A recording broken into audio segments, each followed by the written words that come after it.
now playing on Netflix. If the flood doesn't kill you, what lies beneath will. When a Category 5 hurricane decimates a coastal South Carolina town, the storm surge brings devastation, chaos, and something far more frightening. Hungry Sharks. Thrash is now playing only on Netflix. Thrash is rated R. No one goes to Hank's for his spreadsheets. They go for a darn good pizza. Lately, though, the shop's been quiet, so Hank decides to bring back the $1 slice. He asks Copilot in Microsoft Excel to look at his sales and costs and help him see if he can afford it. Copilot shows Hank where the money's going and which little extras make the dollar slice work. Now Hank has a line out the door. Hank makes the pizza, Copilot handles the spreadsheets. Learn more at m365copilot.com/work.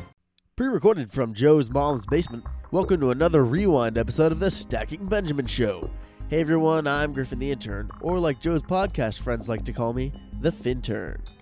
Happy Friday, Stackers. Another week down, another week closer to reaching your financial goals.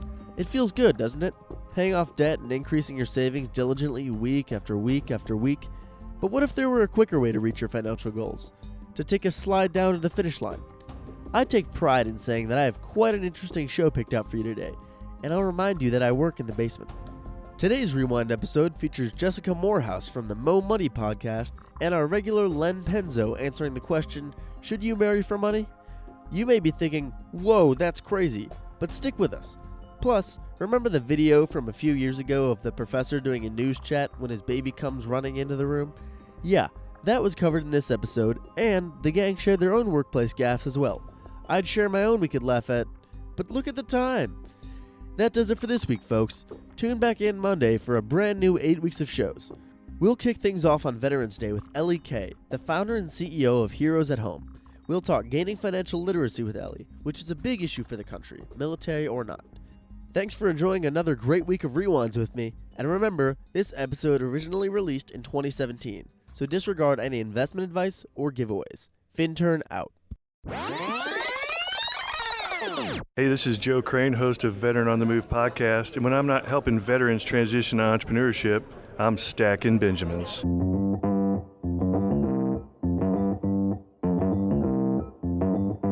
Live from Joe's mom's basement, it's the Stacking Benjamin Show.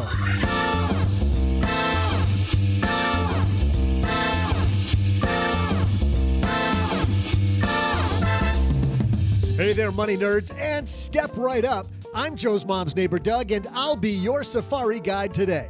Please keep your hands and feet inside the vehicle at all times. Our first exhibit, he hails from the jungles of the deepest, darkest Los Angeles, a particularly menacing spot called lenpenzo.com by the locals, David Livingston. I'm just kidding. Livingston wouldn't be caught dead in L.A. It's Len Penzo. And special guest on this expedition, some people call her the best part of this podcast, but we'll call her the woman from the Mo Money podcast. Welcome, Jessica Moorhouse. And now, the only guy crazy enough to run this safari week after week, Joe Saul Seahigh.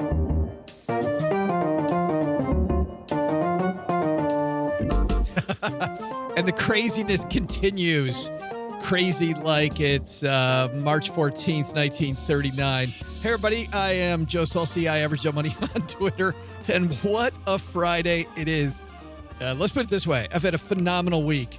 And by phenomenal, I don't mean phenomenally good. I mean, my car broke down halfway home from, not even halfway, about a quarter of the way home from Tulsa, where Cheryl and I went to see the NCAA tournament, watch our team, Michigan State, destroy Miami in the first round and then get destroyed by Kansas in the second round. But it was fine. It was a fantastic place. And I got to tell you, speaking of fantastic place, if you haven't been to Tulsa, Oklahoma, what a nice town.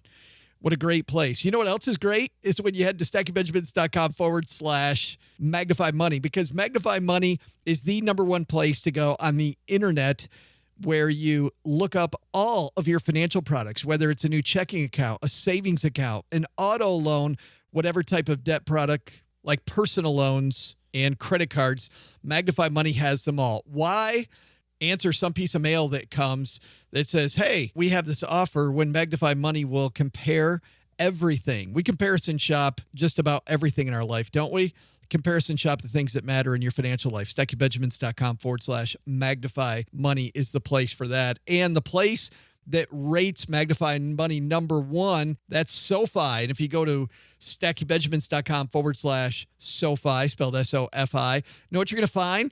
They're the leader in marketplace lending, helping you with student loans, personal loans, and mortgages. Here's how it works. You point your browser to StackyBenjamins.com/SoFi, and it'll ask you which type of help you're looking for. From that point, you fill in a few details about you, and like our friend Dan Macklin over at SoFi says, in a few seconds in most cases, you'll know everything about how they can work with you. Variable rates, fixed rates, lots of different terms. They make it real easy to get the ball rolling. In fact, it's so easy. MagnifyMoney.com lists their fine print rating is A+, meaning it's super easy to understand. You're looking for lower rates and a good partner. They're looking for a new member to help. For your mortgage, student loans, or personal loans, head to StackyBenjamins.com/SoFi. Guess what? They're going to throw in $100 if you use our link for your student loan refinance or your next personal loan. So make sure you use our link. It's always good knowing people, isn't it? Just tell them Joe sent you. That's the way you do it, is by using our link. Oh, we got great stuff today. Jessica Moorhouse about to appear on My Dad's Shortwave. One of my favorite people on the internet. Great financial blogger. Has a phenomenal podcast called the Mo Money Podcast. And at the halfway point with our FreshBooks FinTech segment, FreshBooks been bringing you some awesome FinTech lately, haven't they? We're going to get a little quirky. We're going to talk about parking. Whenever I go to Austin to visit my son, or I go to, last summer I was in Chicago, I go to any city, it drives me crazy. There's good things about having the basement in the middle of nowhere where I don't have to worry about parking. But when you do, ParkMobile is this cool app that we're going to talk about. We're talking with John Ziegler about that at the halfway point. So we got an action-packed show, so let's roll.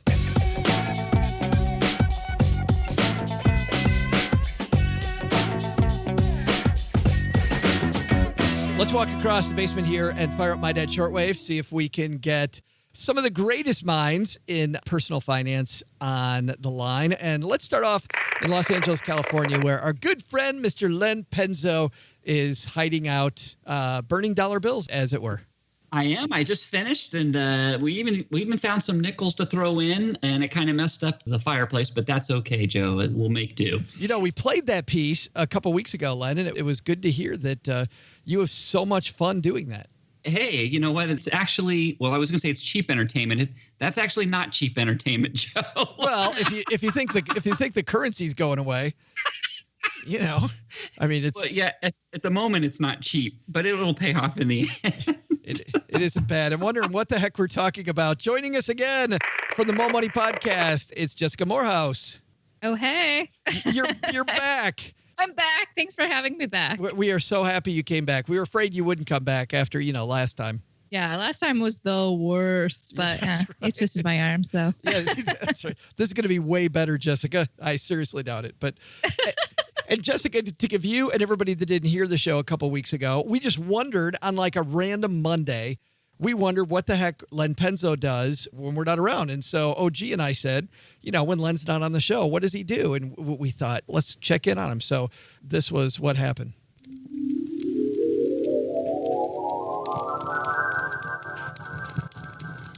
Hey, honeybee, grab some more of those ones over there. With the currency going, there's no way this money's going to be worth anything tomorrow, but at least it'll keep this fire going for 5 or 6 hours. Hey, you know what? Maybe we'll melt some of those nickels, too. Boy, this is fun. And aren't you sad you missed that, Jessica? I'm really sad I missed that. That was amazing. Yeah, I'm still trying to figure out where's the microphone, Joe? That's in your microwave. Didn't you hear that? Watching the news? We are in your microwave. We're all over the place. Yeah, we tapped your phones. It's all there. I would tear the house apart after this. What other stuff do you have on me, Joe? People are wondering when we're going to start, Len, so I'm going to ignore that. And let's kick this baby off with a piece from Investment News. Study finds most retirees want guaranteed lifetime income. This is written by our friend Mary Beth Franklin. I say our friend because I met her at FinCon, and we have to have Mary Beth on the show because she and I sat and talked. I love the FinCon conference because you stand in corners talking to people about things like this, about guaranteed income. I'm like, my goodness, these are my people. So it says most Americans, and I bet, Jessica, most Canadians you could throw in here too, are comfortable comfortable with the idea of working toward a savings goal as they approach retirement, but few know how to create an income strategy once they get there. The greatest financial challenge facing retirees is determining how to make their money last as long as they do. That challenge is exacerbated by the disappearance of traditional pensions and the current low interest rate environment, which produces relatively little income from the safe types of investments that many retirees favor. Both of you are a little ways away from retirement, but I'm wondering, have you ever thought about this? About, I would love to have a guaranteed income stream, and maybe at my age now, it's time to start building them. Jessica, have you thought about that? I have, actually. I'm one of those weird people that have thought about retirement since a very early age, probably because I've heard from my parents their fears about retirement. So I never wanted to be in that situation. So, I mean, right now I'm just kind of doing regular investing with my, up in Canada, my RRSP, Registered Retirement Savings Plan. But one of the things that I want me and my husband to do to kind of have some passive income coming in while we're retired is to maybe invest in some property down the road and get some rental income that way. Yeah. Do you worry about being a landlord, though, about some of the pain in the butt stuff that comes with that territory? Not really. I think that'd be super fun to be a landlord, laying down the law, getting into the nitty gritty of like everything, that goes into real estate investing and all that stuff. So that does not scare me. I would not be like afraid to get my hands dirty. Not that I'm like know anything about plumbing or anything. That's exactly what I was going to say was that 3 a.m. call when you're, fixing the toilet. Yeah, that's true. But no, I actually kind of think it would be kind of cool. That's awesome. Len, what do you think? You think about creating guaranteed income streams during retirement? Of course I do. And you know what? I kind of lament the loss of the low interest rate environment we're in, because I think ahead and I was like, if somebody had, for example, $500,000 and you would be able to collect 5% interest like in the old days in a savings account, there's your guaranteed income. There it is. You would be set. And it's just a shame that you don't get that interest anymore. So yes, I do think about it. Like Jessica, I've thought about, maybe investing in a little rental property, but there's other ways you can do too. There's other things you can do. For example, use yourself and at a very low level, rent out your services. Are you good at something that you can do? There's lots of things you can do from home, maybe do it for a small scale to collect a little side income and not put out a lot of effort.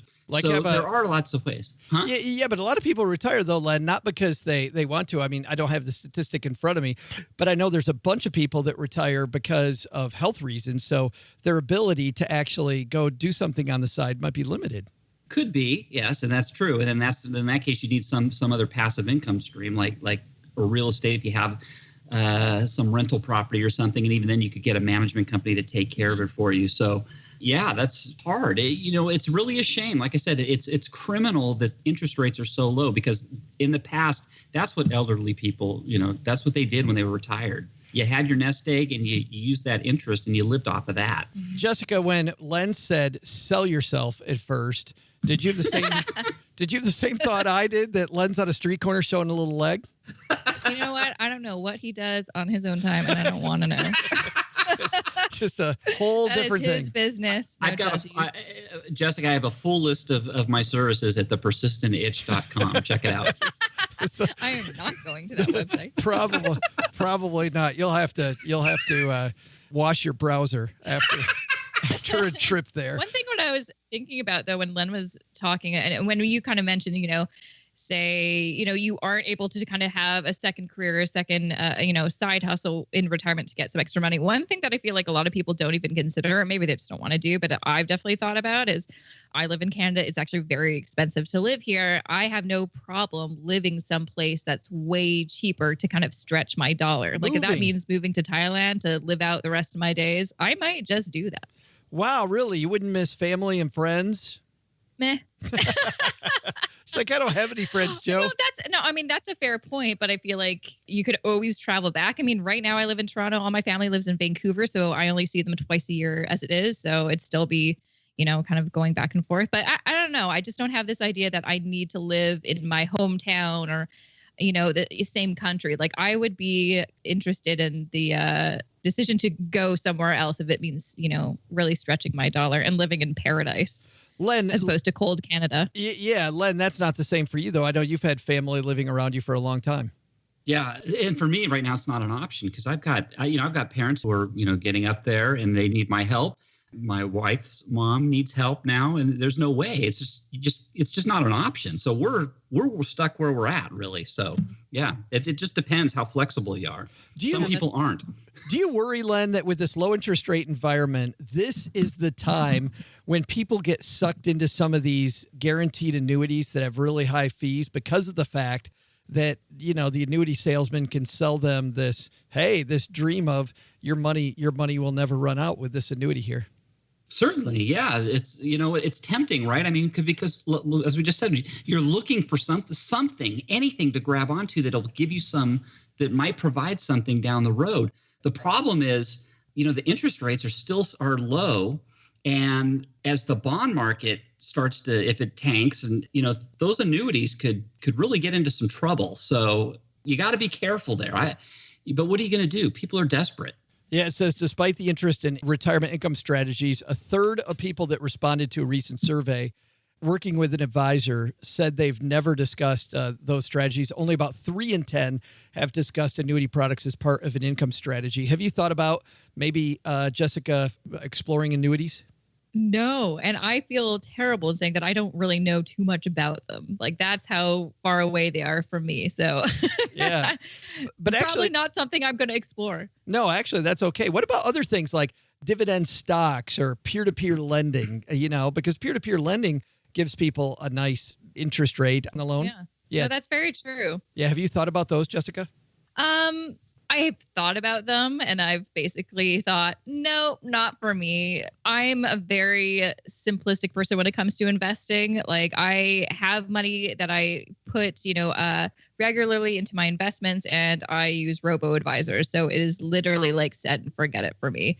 But, obviously as I get older, my wealth grows and I really want to look into maybe other avenues. That might be something that I look into. But right now I'm trying to keep it simple.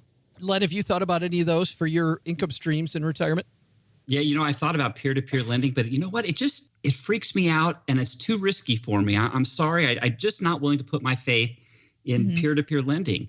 And I thought I read somewhere that actually the default rate is starting to climb on the peer-to-peer lending. So the risk is going up there. And you know me, Joe, I'm so I really am. It's to a fault. I'm anti-risk, so I'm really very careful. So no, that's not something I would do. I don't know if you know this, Jessica, because we're all on my dad's shortwave, so we can't see each other. But Len wears a helmet while he tapes the podcast. That does not surprise me. Because you can't be too safe. I can't help it. You can't be too safe. You gotta watch out.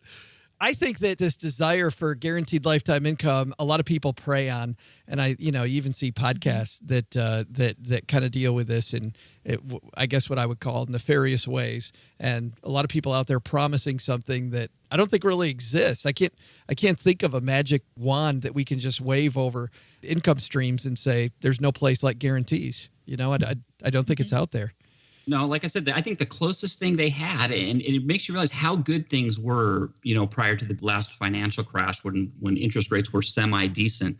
I mean, how good things were when you could retire. If you had a decent nest egg, you could live off the interest, but you just can't do it anymore. So you have to eat into that principal. If that's the case, then you got to watch how much principal you're going to eat into, right? So you have to figure out how long do you think you're going to live?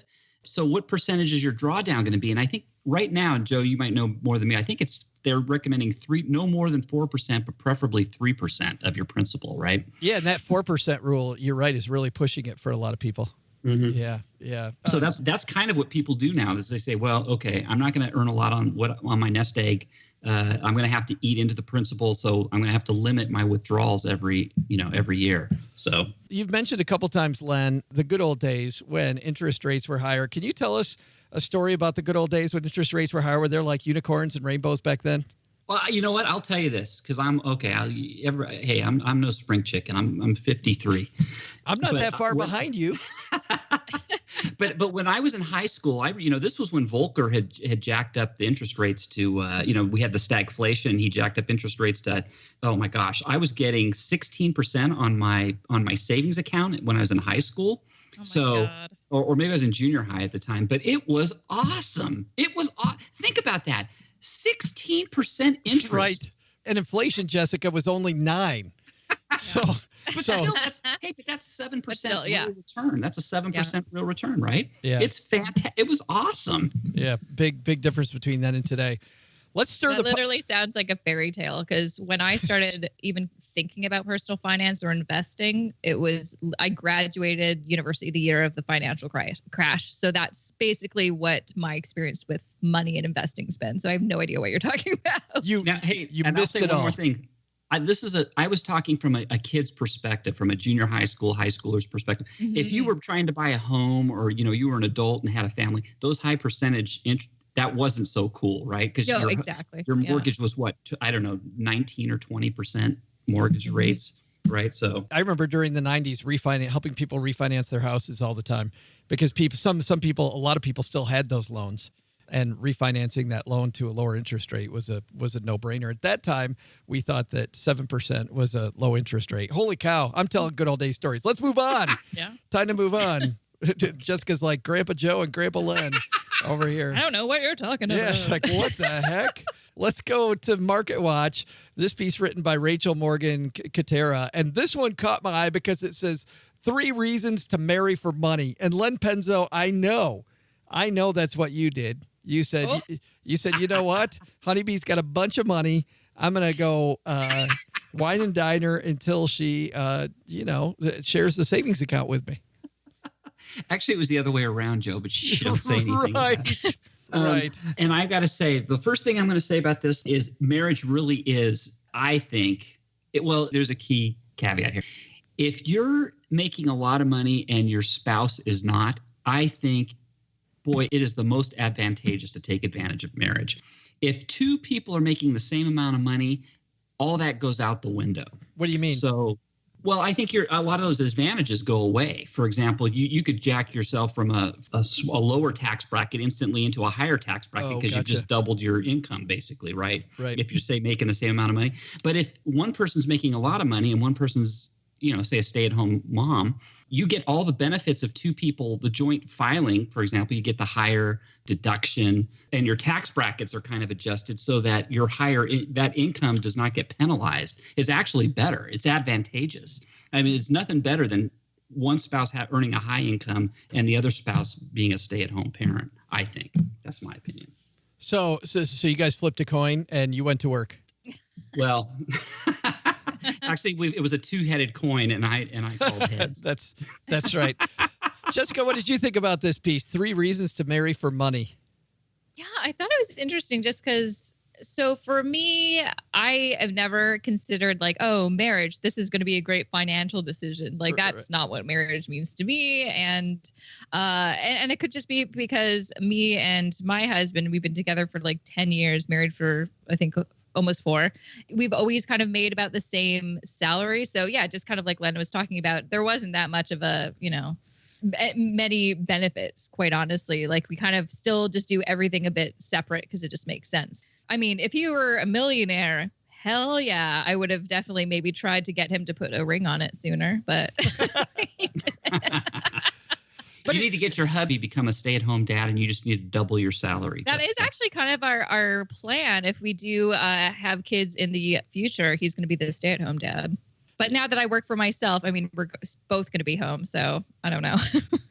It's interesting because, Len is like he is all the time. He's exactly right. There's marriage penalties, right? And there's marriage bonuses.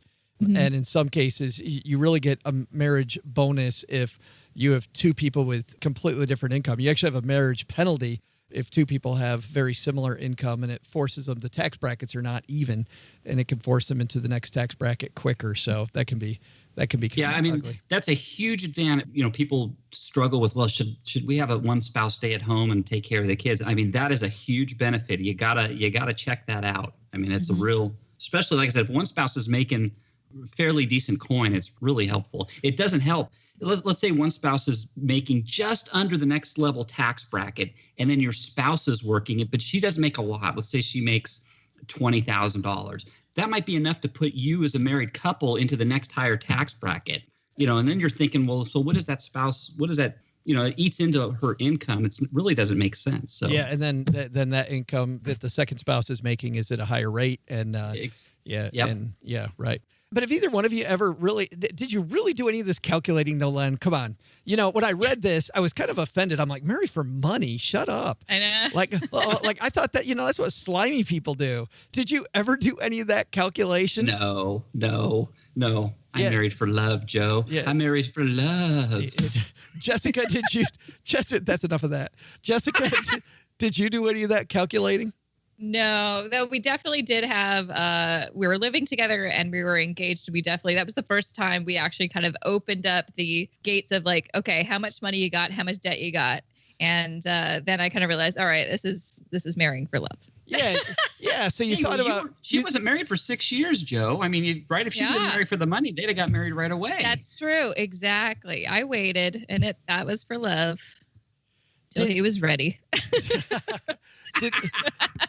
Did you, the one thing I am hearing is that you had money talks then after you were living together and you actually did financial planning, but nothing like saying, well, we should get married because you've got a nice checking account, if you know what I mean. Definitely not. Definitely not.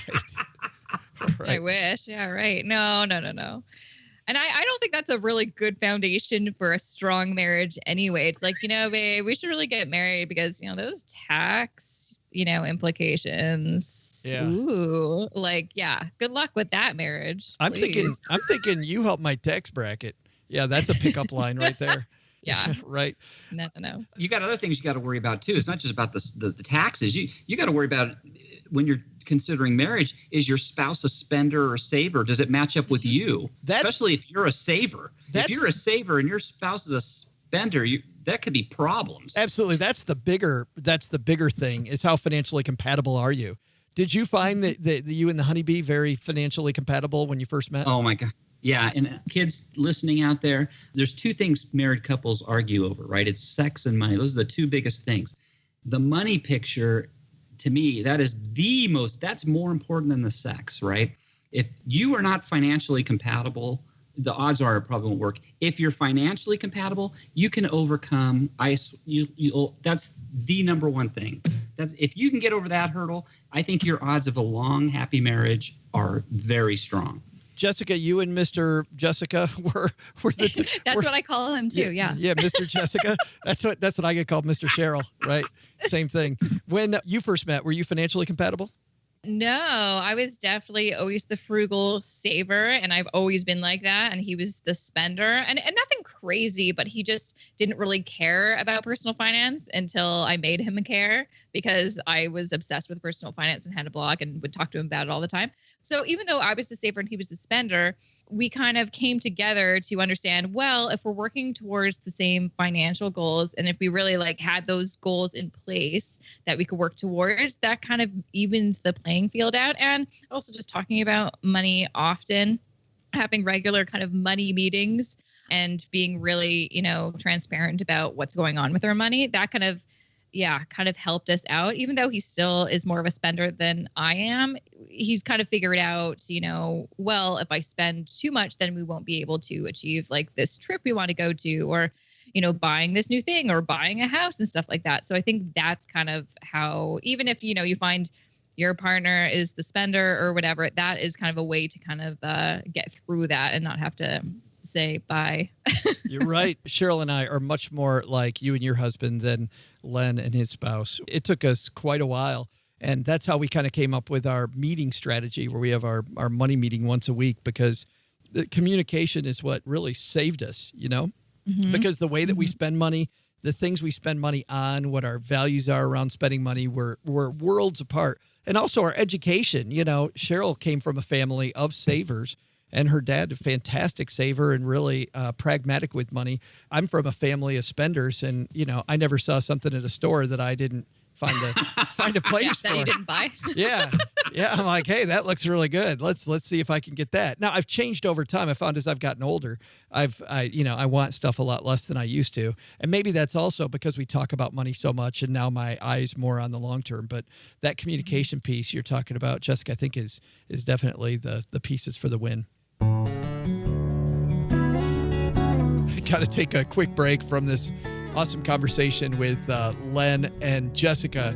For our FreshBook FinTech segment, we're about to talk parking.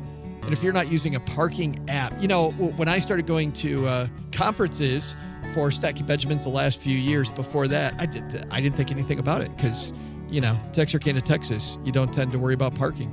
We're going to get to John Ziegler and ParkMobile in a second. But here's some FinTech for you. If you're racing against the clock to wrap up 3 projects, prepping for a meeting later in the afternoon, and at the same time juggling a mountain of paperwork, well, guess what? Congratulations, because you're a freelancer like we are here. Is it challenging? Yes, it is. But FreshBooks believe the rewards are so worth it because the working world's changed, and with the growth of the internet, there's never been more opportunities to be self-employed and to work from wherever. And to meet that need, FreshBooks is a cloud-based platform that you can take wherever you go. Apps for your phone, use it on any device. And guess what? It's all brand spanking new, rebuilt from the ground up and custom built to be plug and play. Get ready for the simplest way to be more productive, organized, and most importantly, to get paid quickly. Create and send professional looking invoices in less than 30 seconds. By the way, if you were on our webinar walkthrough, you also got a fantastic deal at the end of that. But beyond the deal that you got, you saw for yourself just how quickly, it says 30 seconds here. It's closer to 10 seconds. Set up online payments with just a couple clicks to get paid up to 4 days faster. See when your client's seen your invoice, put an end to guessing games. FreshBooks is offering a 30-day unrestricted free trial. To claim it, because you listened to the show, head to stackingbenjamins.com/FreshBooks.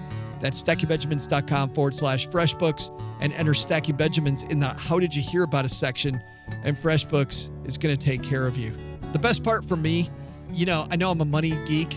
I don't want to deal with it. I don't want to spend a ton of time dealing with it, and the dashboard at FreshBooks makes it super easy for me to get started and for me to see the status of the company. It's incredible. Love me some FreshBooks. All right.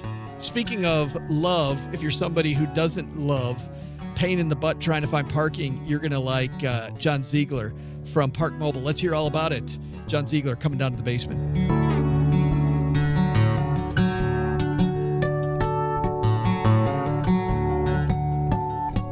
And John Ziegler from ParkMobile joins us. Welcome to the basement, man. Glad you're here. Have a seat. Hey, thanks for having me here, Joe. Let's talk about ParkMobile. So are you a guy that maybe worked in a major city and had problems finding places to park and thought there must be a better way? How did you start ParkMobile? Well, actually, it was started by somebody else, but, I'm like anyone else, and parking is a pain for everybody. The idea came from the fact that the parking's an industry that is, using 50 and 100, in certain cases, almost 100-year-old equipment. And parking is a highly painful thing for consumers, but something we spend a lot more time doing than we think on average. I mean, people spend on average looking for parking 20 minutes every time they're looking for parking. And then paying for it is painful. And going back to feed the meter is painful. It drives me crazy. Every time I go to Austin to visit my son and we're trying to walk around town, I'm with you. I can never find a place to park. It drives me crazy. Or if I go to Chicago, I feel like I have to refinance my house every time I want to park my car, John. Yeah, absolutely. Absolutely. So tell me how it works. How does ParkMobile work? Walk me through it. Sure. So it's really pretty simple. And we do a lot in parking, but at ParkMobile, we're really about convenience. And we enable over 5 million people to find, in certain cases, reserve and then pay for parking on street and in private garages off street in over 200 cities around the U.S. through our mobile app or through the web. And how it works most of the time when you think about on street is you pull up on street in any one of over 200 cities. And instead of paying a meter, you'll see a sign with called a zone number. And with our new app, it'll actually know the app will know where it is. You plug in how much time you want to buy, you show which car you want to park, and you say start parking. So instead of walking 50 yards up to pull a credit card out or pull change out of your pocket to print a ticket to walk back to the car to put it on your dashboard, you get out of your car, and as you're walking down the street, you're starting your parking session. It's as simple as that. We then charge your credit card, and it's all taken care of. What's better than that, and I've used ParkMobile twice today. One, I was trying to get a new driver's license, and it went longer than I thought. And then I had a lunch, went longer than I thought. The best part about what we do on street is that you can then add time to the meter without actually having to go back down to the street. So you'll get a notification when your parking session is about to run out. And assuming you're allowed to park, longer based upon the rules, you can add another 15 minutes or another hour to parking to your parking session so you don't get a ticket. So in these cases where you're on street parking, John, are you working with the city then in conjunction with them? Absolutely. So we contract directly with the cities to enable people to procure and pay for parking there. What about in cities you talk about private garages? Are you also in places where you're not working with the city where maybe I can secure parking, in somebody's garage or something like that? Absolutely. So we enable you to actually pay for parking in off-street lots, right? Open service lots, as well as garages, over 2,000 garages around the country. Right now, about 300 and by the end of the year, over 1,000 garages will enable you to actually find a garage in advance and make sure that there will be a spot available for you and reserve it and pay for it in advance as well. Cool. So if I go to any major city, I don't have to worry about where the heck am I going to park my car. I can have that set up ahead of time. Absolutely. And that's, what we're really about is convenience and certainty. And so if you look at any major metro area, there's time and expense around parking. Like I said, over 20 minutes for every parking session. So if you're driving downtown to a meeting in the middle of Washington, D.C., you're probably not going to be able to find parking on street. But you'd like to know exactly where the garage is closest to your meeting, and you want to make sure that it won't be sold out when you get there. And we do enable you to reserve parking in that lot and then pay for it in advance, and then zip in, zip out, all taken care of. What about people that live in urban areas, John? Can they make a little money maybe working with you guys by signing their parking space up for an app? That's a great question. We're working on that. The one thing is, so people that live in urban areas typically don't have driveways that they can sign out a spot. In terms of selling if they have a parking spot in an apartment building. Yeah. We're working on that. It's not a huge market for us right now, and it's such an early market. We're really focused on some bigger things, but it's certainly something that we have in our roadmap.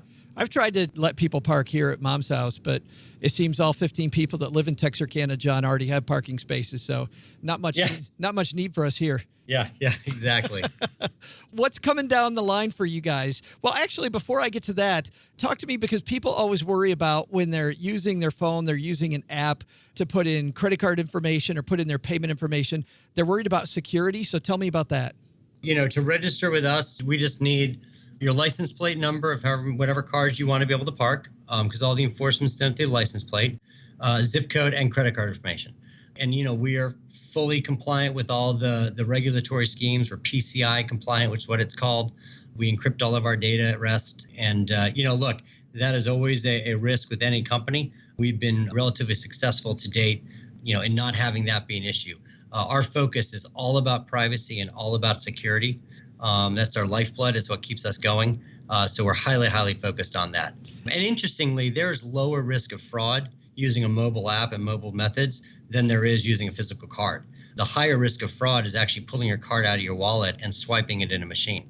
Right. Then you've got the machine skimmer community working against you. Yep. Yeah. John, one last question, which is, how do you guys get paid? Do I see it as an additional fee because I use ParkMobile, or does the city just give you guys a little piece of the money that they collect? How does it work? Sure. So for on-street, you'll always see what's called a convenience fee. That's on top of the rate, and that's what we get, and we pay all of our costs out of that. If you're reserving parking, so if you're going to a game at Fenway Park or the Super Bowl or whatever, a lot of times there's not a convenience fee. We make money out of that entire amount of $25 that you're paying for the parking. Nice. And then the app is available everywhere, Google Play, the iPhone App Store? Absolutely. iPhone, and we're on iOS, Android. We also do mobile web, so we're compatible with any of the platforms. Cool. What's coming up next for you guys, John? Because I know you're probably not sitting around right where you are now. You probably have other things in the hopper. Yeah, we got a lot of cool stuff. We just came out with a completely ground up new app that now 5 million people are using that is all based upon location. So it actually, when you pull up the app, it'll know where you're parking, so you don't have to put in as much information anymore. That's kind of a big deal. The other thing is right now, if you, all BMWs coming off the line, you can reserve parking through a BMW through the head unit via ParkMobile. And coming in May, anywhere you park in over 250 cities around the country where we do it, your car itself can start its own parking session on street. Really? And that's what we're focused on really, is taking all of the friction out of the transaction. So if I can have the car itself just pay for parking, then I don't even think about it anymore. And I'm definitely not going to get a ticket. So that's what we're really moving towards, is really taking all the friction out of parking transaction, letting people get where they're trying to go faster. That's all fine, John, but I want to go back to this BMW partnership. That must have been tough. Did you have to test drive some of those cars to make sure it worked out right? You know what? Due diligence is a tough thing. It's really hard. What gets me up in the morning, though. But, I think you'll see with all the new connected vehicles that's where these things are going. So we got a lot going on there. The other thing that we're coming out with to our app, right now it's all web-based, is the reservation side, to make sure that people can reserve parking off-street in all the cities around the country through the app itself. And so therefore they can get where they're going quicker. Gotcha. And for everybody listening, if you're not at your computer or don't have a hand available to put in ParkMobile now, you know what? We'll have a link to ParkMobile.com in our show notes at StackingBenjamins.com. John, thanks for hanging out with us a little bit today. I appreciate you walking us through ParkMobile. Hey, Joe, thanks for having me.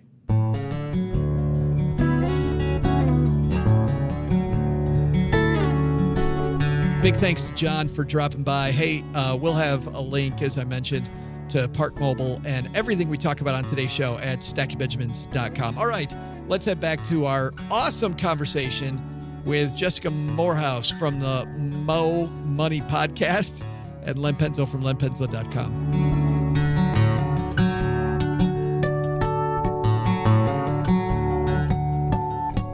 You guys both have spouses who are different from you. So let me ask you the grand question. Do you guys have separate accounts or do you have joint accounts? Oh, boy. It's funny because when we used to talk about this a lot, Len, on the show, I would get emails from people going that they can't stand this whole line of discussion. But let's talk about that. Jessica, one checking account or two?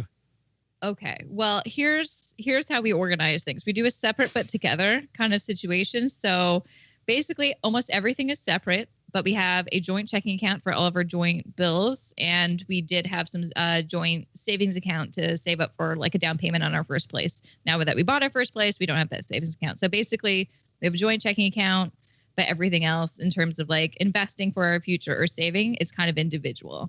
And the reason we do that, we don't pool everything together, is because we've been doing that for years and it works. And we never argue about money because, again, we know what's going on with our money. This is the same discussion. Farnoosh Tarabi and I talked about this, and Farnoosh also has two checking accounts, and so do we. Cheryl and I have separate accounts, which I know there's a lot of people out there saying, no, you got to have one. Like, no, two has worked for us forever. It just has worked. Yeah. There was a time early on when we first got married, I didn't balance my checkbook. I was kind of a disaster. So it was better for me to be a disaster over by myself than to haul Cheryl's money into that too. And then, but what's funny is they're at the same bank. We both have online access. We transfer money freely between the two different accounts for bills and stuff. But we've always done better with a two checking account system. What about you, Len? Yeah. Oh, it's joint. You've got one. It's one account. Yeah. It's just how it is. Yeah. I'm fairly certain your way's wrong. So anyway. You're doing it wrong. Right.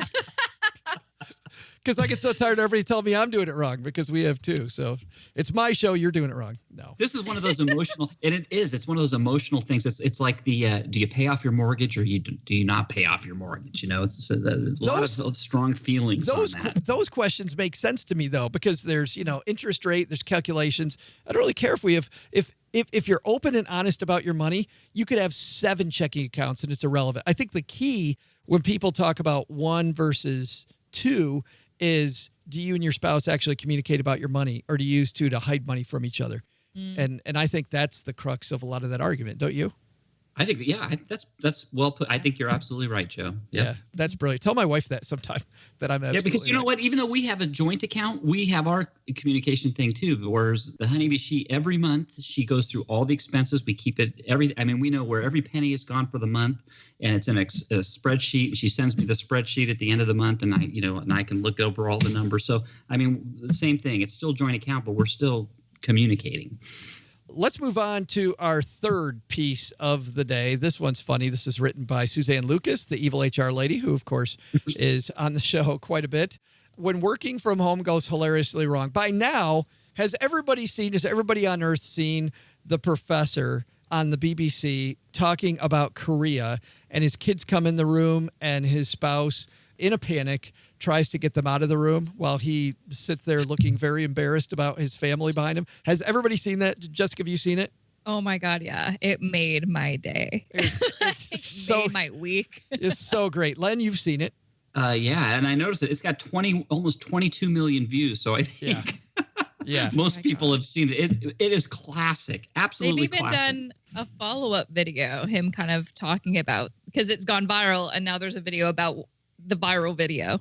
Well, and I know there's lots of people that put thoughts in his head, like, oh, he's kind of a jerk because he just sits there looking embarrassed.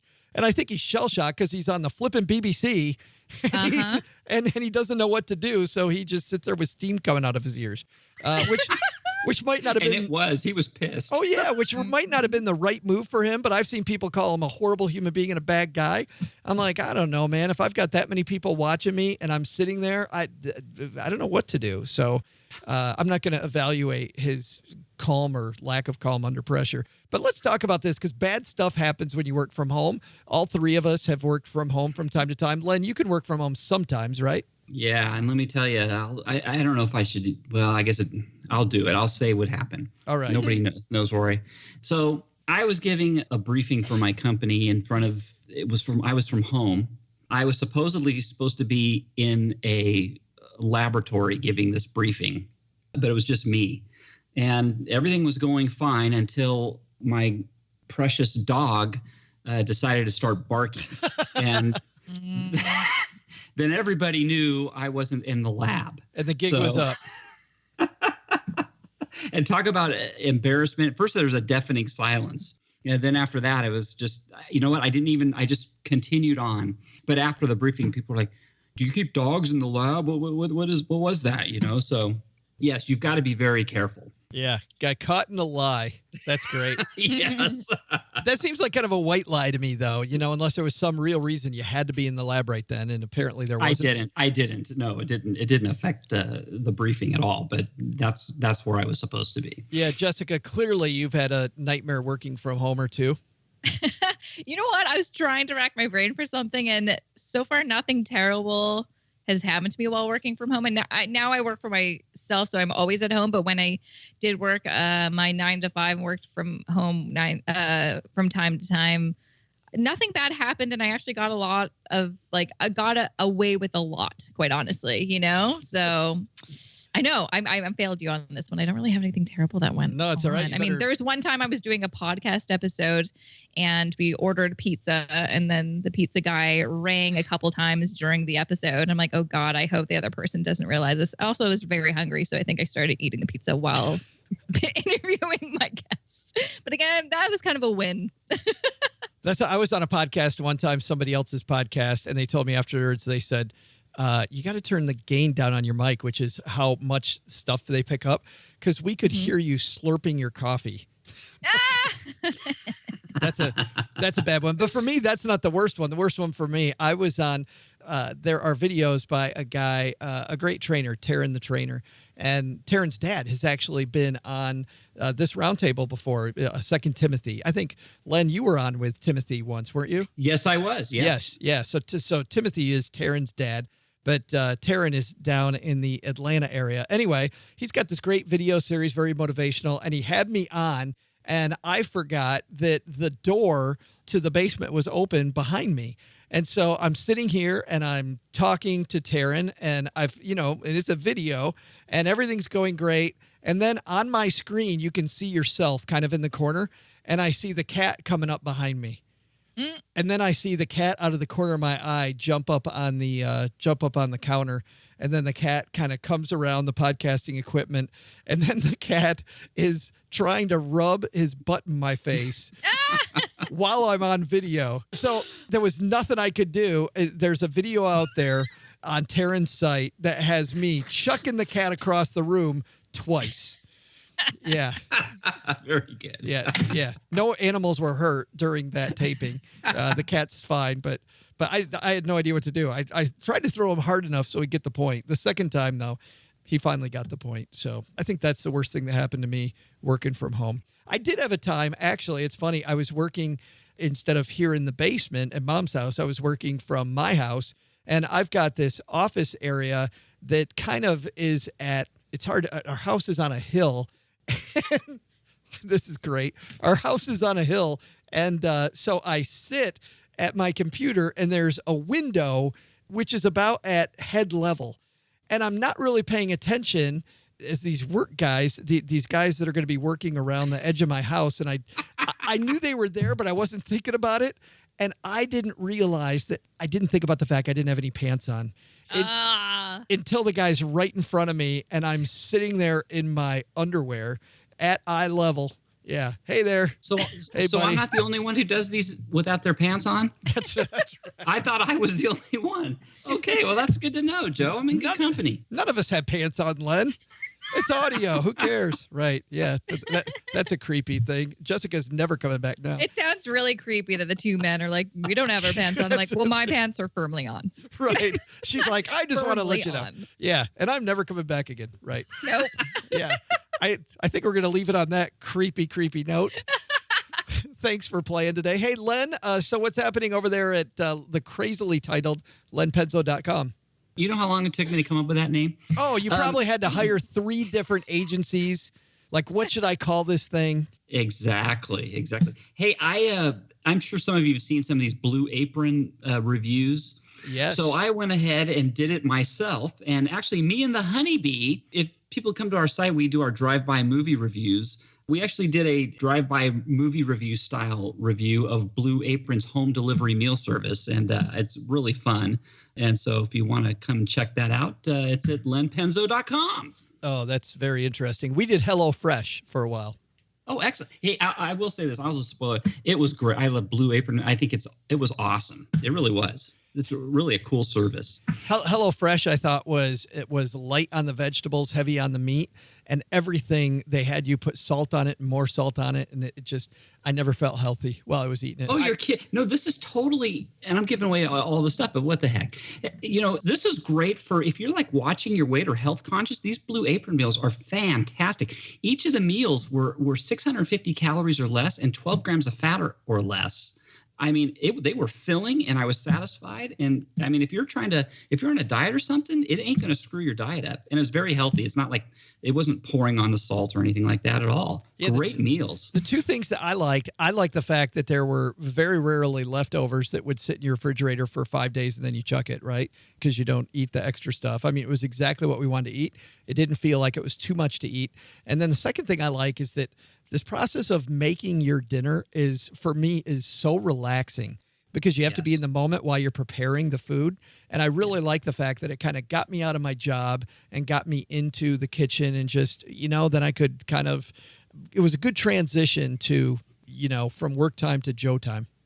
Well, you know what else I like about it is in Blue Apron, I hope you're listening because I am sincere here. You can tell I am sincere about this. What I like about it is, if you get in a rut, it's like, oh, what are we going to have tonight? What are we going to have tonight? I mean, these recipes, they don't repeat I don't know about the one you did, but Blue Apron, they don't repeat a single recipe for a whole year. Variety. It's also never stuff you'd make on your own. Correct. Or I couldn't even think, I'm a hamburger helper, throw some corn in, with the hamburger helper guy. This was, I made some Tangelo and honey glazed salmon. And it's like, I would never make that in a million years. It was phenomenal. Yeah, don't do that, Len. I'm so hungry right now. Jessica, have you tried these out? I know. I just got hungry. I know. Have you tried these out? Any of these services? No, they sound amazing. So from what I gather, they give you the ingredients and the instructions and you just have to make the meal? Yeah, it all comes in a box. Yeah. It all comes in a box. Sounds amazing. Yeah. Yep. It is really cool. Really cool. Yep. Yeah. Jessica, thanks for hanging out with us. You're so welcome. Tell me what's going on at the awesome Mo Money podcast. Sure. Well, a bunch of other amazing interviews. So what I've been doing for the past, I guess, 6 or so months is on Wednesdays, I do kind of my regular awesome interviews with experts in the field.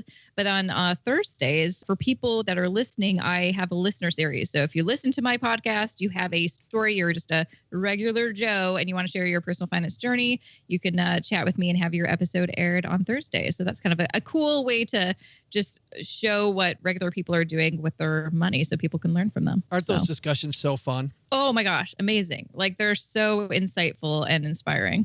That's awesome. And we'll have a link to the show on our show notes at stackingbenjamins.com. All right, guys, thanks for playing. Thanks, Joe. Thanks for having me.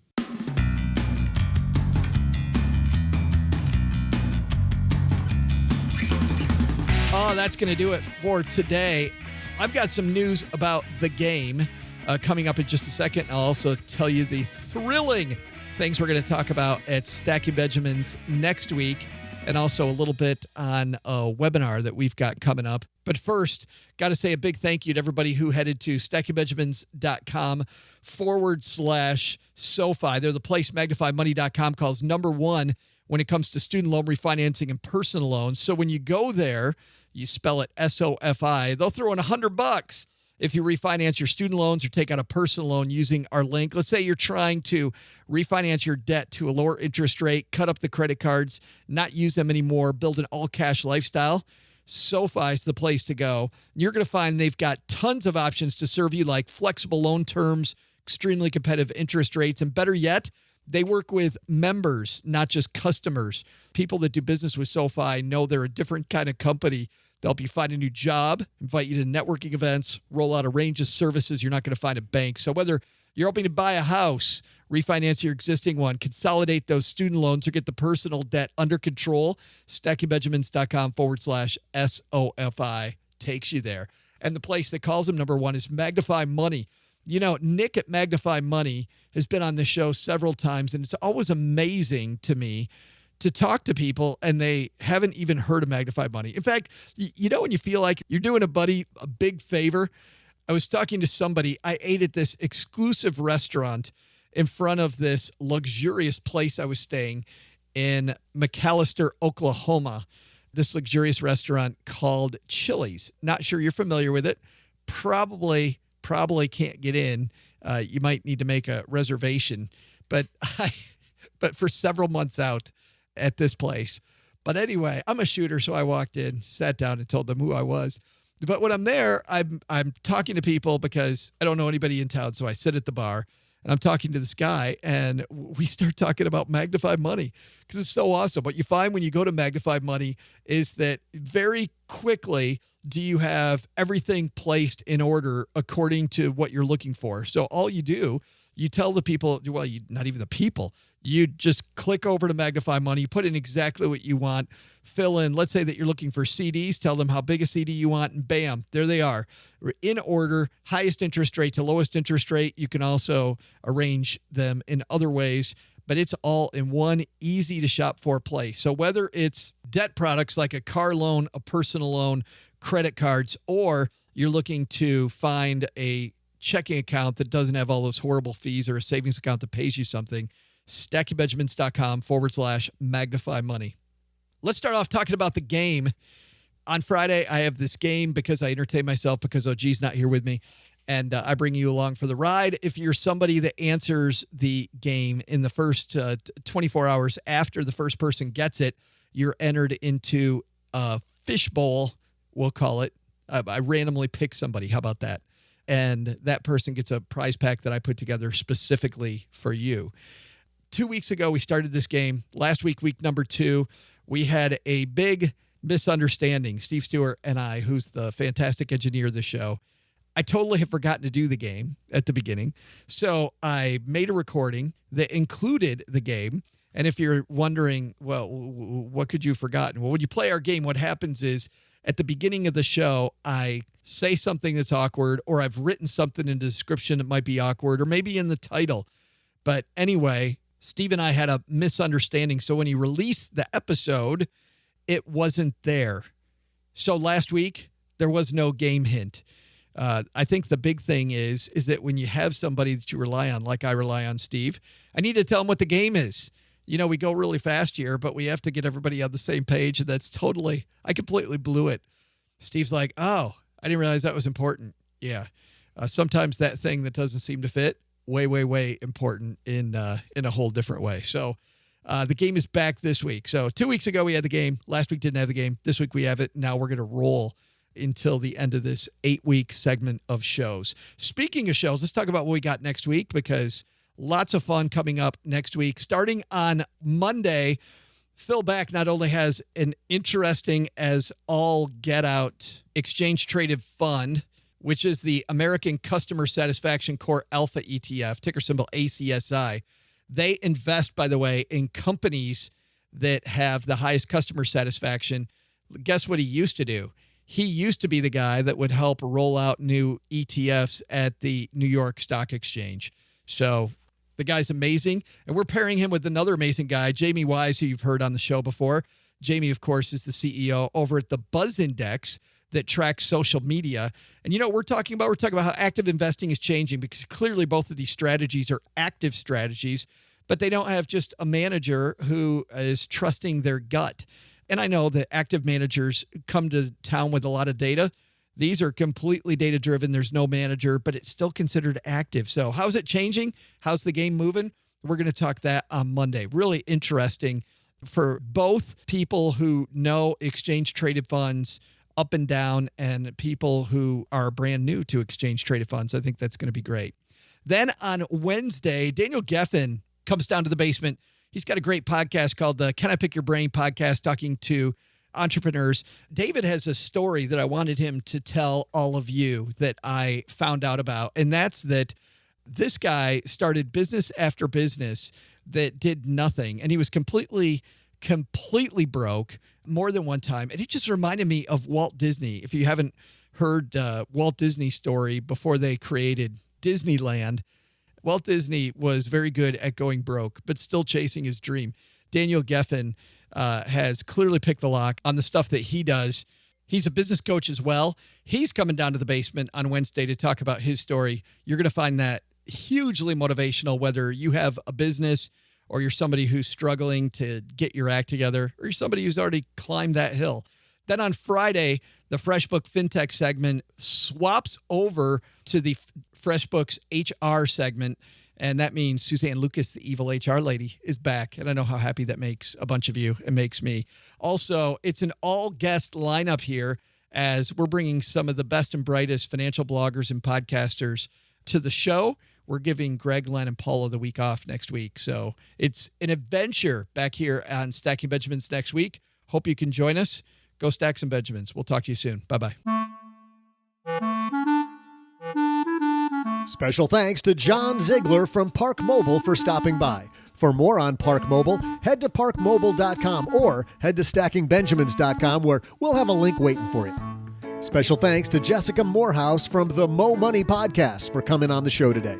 You can find her site at JessicaMoorhouse.com or head to our show notes page at StackingBenjamins.com.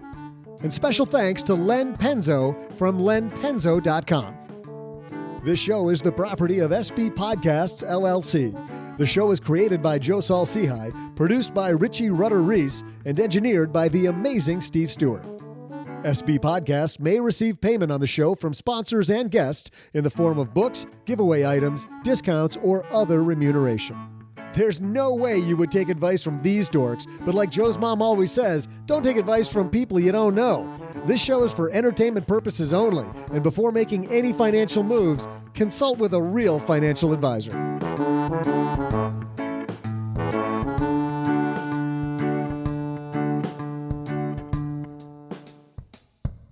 What do you suppose they call that? A novelty act? I don't know, but it wasn't too bad. Well, that's a novelty.